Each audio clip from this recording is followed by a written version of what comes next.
Hi guys, welcome to my channel. So today we are going to begin new chapter that is mensuration. तो इस video में हम लोग discuss करेंगे important topics और important points related to this chapter. Exercises में फिर इसी टॉपिक से बेस्ड हम लोग क्वेश्चन सॉल्व करेंगे। तो बेसिकली मेंस्यूरेशन होता क्या है? Mensuration means measurement of any solid figure और सॉलिड शेप या क्लोज्ड प्लेन फिगर, या for example circles, triangles, rectangles, trapezium, cube, cuboid, cylinder और भी बहुत सारे डिफरेंट पॉलीगन्स। जनरली हम लोग किसी भी सॉलिड शेप या सॉलिड फिगर या फिर नॉर्मली प्लेन फिगर्स को मेजर कैसे करते हैं? एक तो पेरीमीटर फाइंड करते हैं, एरिया फाइंड करते हैं और वॉल्यूम फाइंड करते हैं। क्या क्या चीज फाइंड करते हैं? पहला तो पेरीमीटर फाइंड करते हैं, फिर एरिया फाइंड करते हैं एंड देन फिर वॉल्यूम फाइंड करते हैं। तो पेरीमीटर और वॉल्यूम और एरिया क्या होता है, पहले हम लोग ये पढ़े। पेरीमीटर मीन्स किसी भी सॉलिड फिगर या सॉलिड प्लेन फिगर का जो बाउंड्री होता है, बाहर का जो शेप होता है, पेरीमीटर बोलते हैं। Simply length of the boundary of a simple closed figure या फिर लेंथ ऑफ द बाउंड्री, वो किसी भी फिगर का हो सकता है, बाउंड्री का length. And then area, simply area means the measurement of the region. For example अगर हम लोग यहाँ पे एक ये स्क्वायर है, ये सिंपल प्लेन फिगर है, तो ये जो बाहर का ये लाइन है, ये जितना लेंथ जो बाउंड्री है, लेंथ ऑफ द बाउंड्री, ये है पेरीमीटर। और अंदर जो रीजन है which is enclosed by this simple figure, ये क्या है? एरिया। तो पेरीमीटर और एरिया मतलब समझ में आ गया। अब है वॉल्यूम। वॉल्यूम हम लोग किसी भी नॉर्मल फिगर जैसे प्लेन फिगर का फाइंड नहीं कर सकते हैं, वॉल्यूम हमेशा सॉलिड फिगर में फाइंड करते हैं। मीन्स अगर ये है क्यूब और अगर इसका हम लोग को वॉल्यूम फाइंड करना है तो इसका वॉल्यूम कैसे फाइंड करेंगे? वॉल्यूम सिंपली मीन्स क्या होता है? जितना अमाउंट ऑफ स्पेस ये ऑक्यूपाई कर रहा है। मतलब अगर इस क्यूब में अगर हम लोग यहाँ पे लिक्विड डाल देते हैं तो ये जो लिक्विड है इस सॉलिड में कितना स्पेस ऑक्यूपाई कर रहा है, मतलब कितना लिक्विड को कैरी कर सकता है। क्या लिख लेंगे? Volume simply means amount of area या फिर amount of space occupied is called volume. अब हम लोग फॉर्मूलाज लिख लेंगे। बहुत सारा ज्योमेट्रिकल फिगर्स होता है। फॉर एग्जांपल फर्स्ट है ट्राइंगल का। तो ट्राइंगल का शेप ये एबीसी से डिनोट कर लिए हैं। पेरीमीटर ऑफ ट्राइंगल एबीसी का फॉर्मूला होता है सम ऑफ ऑल साइड्स। और यहाँ सम ऑफ ऑल साइड्स अगर हम इसको डिनोट कर दे ए बी सी से, ये साइड ए है, साइड बी है, साइड सी है, तो सम ऑफ ऑल साइड्स में इसका फॉर्मूला हो जाएगा a plus b plus c. अगर एरिया निकालना हो तो area of triangle A B C का फॉर्मूला होगा half into base into height. इसमें बेस, इस ट्राइंगल में बेस है ए बी और इसका हाइट है ये, तो half into base into height है। नेक्स्ट है रेक्टेंगल। तो perimeter of rectangle A B C D, perimeter of rectangle का फॉर्मूला क्या होता है? 2 इंटू एल प्लस बी। और एल क्या है? ये लेंथ है, दिस इज एल, और ब्रेड्थ है ये बी। नेक्स्ट है area of rectangle A B C D. तो सिंपली इसका फॉर्मूला होता है लेंथ इंटू ब्रेड्थ, ये लेंथ और ये ब्रेड्थ, तो एल इंटू बी हो जाएगा। थर्ड है स्क्वायर। पेरीमीटर ऑफ स्क्वायर का फॉर्मूला होता है 4a और इसमें a क्या है? साइड्स है, that is 4 into sides. Next है एरिया। तो एरिया ऑफ स्क्वायर का फॉर्मूला होता है सिंपली a स्क्वायर और हम लोग लिख सकते हैं साइड का स्क्वायर। फोर्थ है पैरेललोग्राम। तो पैरेललोग्राम का शेप क्या होता है? पैरेललोग्राम का शेप ये होता है, इसमें opposite sides and angles are equal. That means ये एंगल इसके इक्वल होगा और ये एंगल इसके इक्वल है और ये दोनों साइड्स इक्वल हैं। तो ए बी सी डी। तो पेरीमीटर ऑफ पैरेललोग्राम का फॉर्मूला होता है 2 into sum of 2 adjacent sides.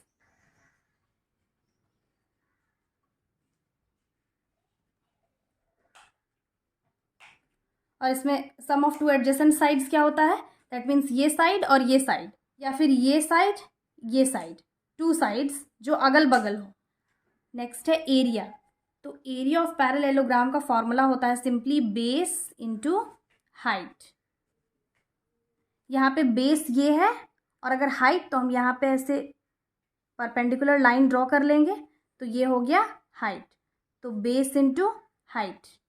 Next है रोम्बस। तो रोम्बस क्या होता है? रोम्बस का प्रॉपर्टी होता है कि all the four sides are equal और जो डायगोनल्स होता है वो परपेंडिकुलरली बाइसेक्ट करता है। That means diagonals are perpendicular bisector.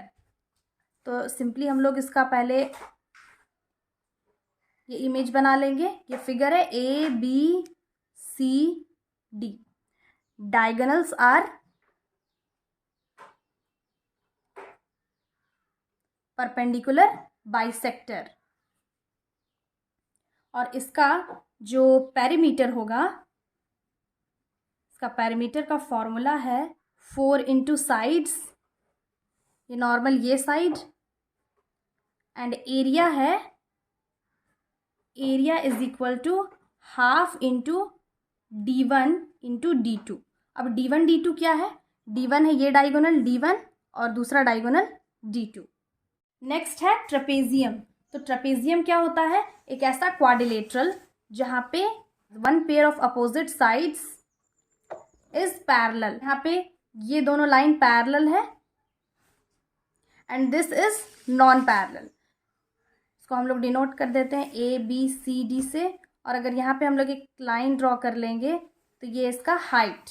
Area of trapezium का फॉर्मूला क्या होता है? Half into sum of parallel sides into height. ये है सम ऑफ पैरेलल साइड्स और ये है हाइट। नेक्स्ट है सर्कल। तो सर्कल के पेरीमीटर का फॉर्मूला क्या होता है? 2πr। पहले सर्कल का तो शेप ऐसे होता है, इसमें 2π मीन्स 22/7 और r होता है रेडियस। एरिया ऑफ सर्कल का फॉर्मूला होता है πr²।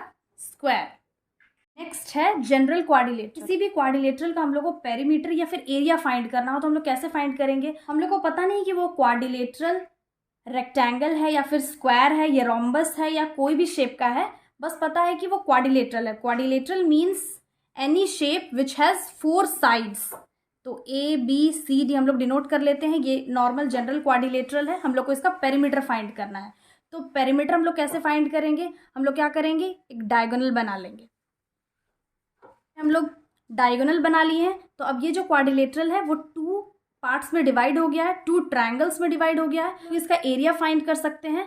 तो अब इसका एरिया फाइंड करने के लिए एरिया ऑफ क्वाड्रिलेटरल ABCD, तो पहले हम इसका एरिया निकालेंगे। पहले एक ट्रायंगल का एरिया निकालेंगे, देन फिर दूसरे ट्रायंगल का एरिया निकालेंगे। तो हम लोग लिख लेंगे area of triangle ABC plus area of triangle ACD।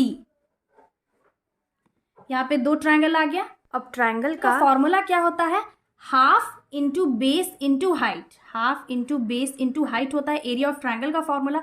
इसमें हम लोग को तो पता है कि ये ट्रायंगल का बेस AC है, लेकिन इसका हाइट बनाने के लिए हम लोग यहाँ पे लाइन ड्रॉ कर लेंगे। हाँ, इस ट्रायंगल का भी हाइट बना लेंगे, यहाँ पे लाइन एक्सटेंड करेंगे तो ये हो गया H हाइट। एक H1 है, एक H2 है।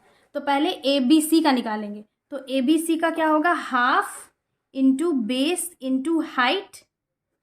ये एक ट्रायंगल का हो गया। दूसरे का भी वही half into base into height लिख लेंगे।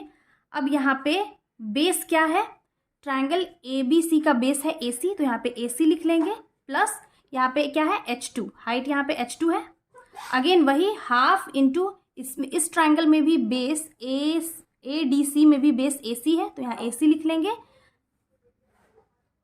यहाँ पे इंटू यहाँ पे हाइट क्या है? H1 है।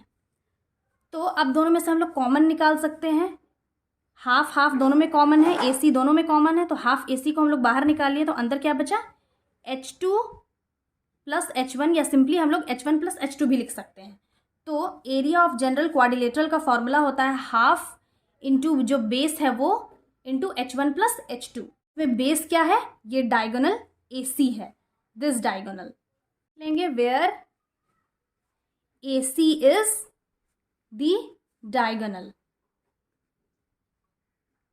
राइट।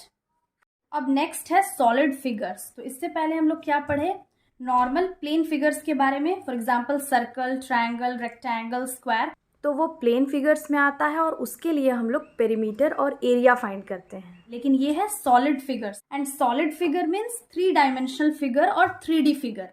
तो 3D फिगर में हम क्या क्या आ जाता है, एक होता है क्यूब, क्यूबॉइड, और यहाँ हम लोग पढ़ेंगे सिलेंडर के बारे में। तो नॉर्मली जब हम लोग क्यूब की बात करते हैं तो क्यूब का शेप तो ऐसे होता है। इसमें हम लोग पेरीमीटर और एरिया फाइंड नहीं करेंगे, इसमें हम लोग फाइंड करेंगे surface area and volume. First है सरफेस एरिया, देन वॉल्यूम। तो सरफेस एरिया क्या होता है, ये बाहर का जो एरिया है। सॉलिड फिगर दैट मीन्स ये क्यूब एक फ्लैट सरफेस तो नहीं है, ये 3D फिगर है। तो सरफेस एरिया बेसिकली मीन्स ये क्यूब के सारे फेसेस का कितना एरिया होगा, तो वो है surface area. And then volume है, तो वॉल्यूम मीन्स ये जो क्यूब है वो कितना स्पेस ऑक्यूपाई कर रहा है। दैट मीन्स ये क्यूब कोई भी लिक्विड कितना कैरी कर सकता है या फिर अपने अंदर कितना कंटेन कर सकता है, तो वो होता है वॉल्यूम। सबसे पहले हम क्यूब के बारे में पढ़ेंगे। तो क्यूब का टोटल सरफेस एरिया मीन्स सारे फेसेस का एरिया अगर हम फाइंड करेंगे तो उसका फॉर्मूला होता है 6 इंटू साइड का स्क्वायर। तो नॉर्मली जब हम लोग स्क्वायर का एरिया फाइंड करते हैं तो स्क्वायर का एरिया का फॉर्मूला होता है सिंपली साइड स्क्वायर। तो ये साइड स्क्वायर है, यहाँ सरफेस एरिया निकालना है, तो टोटल सरफेस एरिया होगा 6 इंटू साइड स्क्वायर, क्योंकि यहाँ पे टोटल 6 साइड्स है। तो ये है टोटल सरफेस एरिया। वहीं लैटरल सरफेस एरिया फाइंड करना हो तो लैटरल सरफेस एरिया मीन्स ऊपर नीचे का अगर हम हटा देंगे फेस तो सिर्फ 4 साइड्स का सरफेस एरिया क्या होगा, तो सिर्फ 4 साइड्स का निकालना है। तो यहाँ पे लिखेंगे 4 इंटू साइड स्क्वायर। और क्यूब का वॉल्यूम, इसका फॉर्मूला होगा साइड का क्यूब। नेक्स्ट है क्यूबॉइड।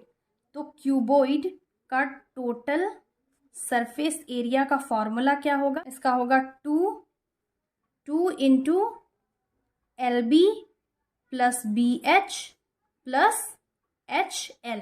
और यहाँ LB क्या है, ये लेंथ है क्यूबॉइड का, ये B है दैट इज ब्रेड्थ, और ये है हाइट। यहाँ पे हम लोग मल्टीप्लाई कर लिए हैं लेंथ को ब्रेड्थ से, अगेन फिर ब्रेड्थ को हाइट से, प्लस हाइट को लेंथ से, तीनों को ही मल्टीप्लाई कर लिए हैं। लैटरल सरफेस एरिया, तो lateral surface area of cuboid का फॉर्मूला है 2 into H into L plus B, where H क्या है, ये हाइट है, लेंथ ये है और ब्रेड्थ ये है, ऊपर नीचे का हटा दिए। फिर वॉल्यूम ऑफ क्यूबॉइड का फॉर्मूला है length into breadth into height. Next topic है सिलेंडर। तो सिलेंडर का सबसे पहले शेप क्या होता है, पहले हम लोग वो बना लेंगे। तो सिलेंडर का शेप ये है, और इसका total surface area of cylinder का फॉर्मूला होता है 2 पाई r स्क्वायर प्लस 2 पाई r h।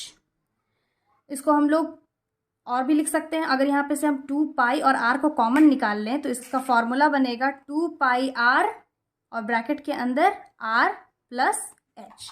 सिंस यहाँ पे 2 सर्कल है इसलिए 2 पाई r स्क्वायर।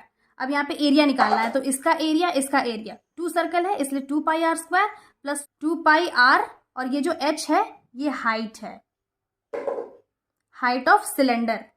नेक्स्ट है लैटरल सरफेस एरिया। तो lateral surface area of cylinder का फॉर्मूला सिंपली होगा 2 पाई r h, बिकॉज ये और ये ऊपर नीचे का तो हम लोग एरिया नहीं कवर कर रहे हैं, सिंपली ये साइड का कवर कर रहे हैं, तो ये होगा 2 पाई r h। अगेन फिर वॉल्यूम, तो वॉल्यूम ऑफ सिलेंडर का फॉर्मूला होता है पाई r स्क्वायर h। पाई r स्क्वायर ये सिलेंडर के अंदर का एरिया है पाई r स्क्वायर, और ये जो h है ये हाइट है। So this was the last topic of this chapter. तो आई होप ये इंट्रोडक्शन पार्ट इस चैप्टर का क्लियर हो गया होगा। अब इन्हीं टॉपिक से बेस्ड हम लोग एक्सरसाइजेस में क्वेश्चन सॉल्व करेंगे, और जब हम लोग एक्सरसाइजेस में क्वेश्चन सॉल्व करेंगे तो ये जो टॉपिक है वो और अच्छे से क्लियर हो जाएगा। Again, I'll be back with the next video solving the exercises of this chapter. Till then, have a nice day. Thanks for watching.